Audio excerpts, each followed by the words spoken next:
বিকেলে দেখা গেল দুই তৃণমূল বিধায়ক সন্দীপন সাহা এবং ঋতব্রত বন্দ্যোপাধ্যায় তারা বিধানসভায় পৌঁছে গেলেন।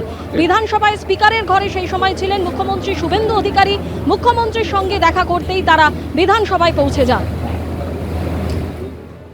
আমরা মাননীয় স্পিকারের কাছে কৃতজ্ঞ যে উনি আমাদের সময় দিয়েছেন। আমরা মাননীয় স্পিকারের সাথে কথা বললাম। ঘটনাচক্রে তখন রাজ্যের মাননীয় মুখ্যমন্ত্রী সহ বিজেপির আরও কিছু নেতৃত্ব তারা সেখানে ছিলেন।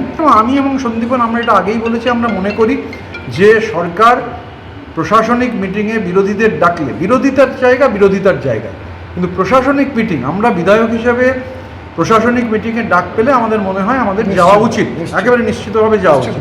আর ধরুন যেটা হয়নি, 15 বছরে হয়নি বলেই সেই ভুলটা সংশোধন করতে সমস্যা কোথায়? আজকে আমরা মাননীয় মুখ্যমন্ত্রীর কাছে এই কারণে কৃতজ্ঞ, এটা বলতে তো কোনো দ্বিধা নেই যে মাননীয় মুখ্যমন্ত্রী যে গভর্নমেন্ট যে পদক্ষেপ নিয়েছে যে সমস্ত বিধায়কদের ডাকা। উনি আগেও আমার সঙ্গে দিল্লিতে দেখা হয়েছিল, সন্দীপনের সঙ্গে আজকে দেখা হলো, সেদিনও উনি যে কথা বলেছিলেন আজকেও বললেন যে প্রশাসনিক মিটিংগুলোতে বিরোধীরা থাকলে তাহলে সবাই মিলে রাজ্য এগিয়ে যেতে পারে। বিষয়টা হচ্ছে এটাই তো গণতন্ত্রের বিউটি। আমরা তো তৃণমূল নই, সংকীর্ণ মনা নই, অগণতান্ত্রিক নই। ব্যাপারটা স্পিকারের ঘরে তো এমএলএরাই যাবে।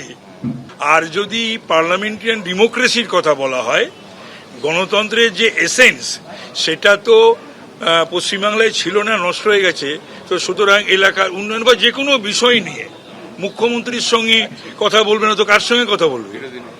আমরা স্পিকারের ঘরে ছিলাম, স্পিকারের ঘরে তারা তাদের কথা বলতে এসেছিল।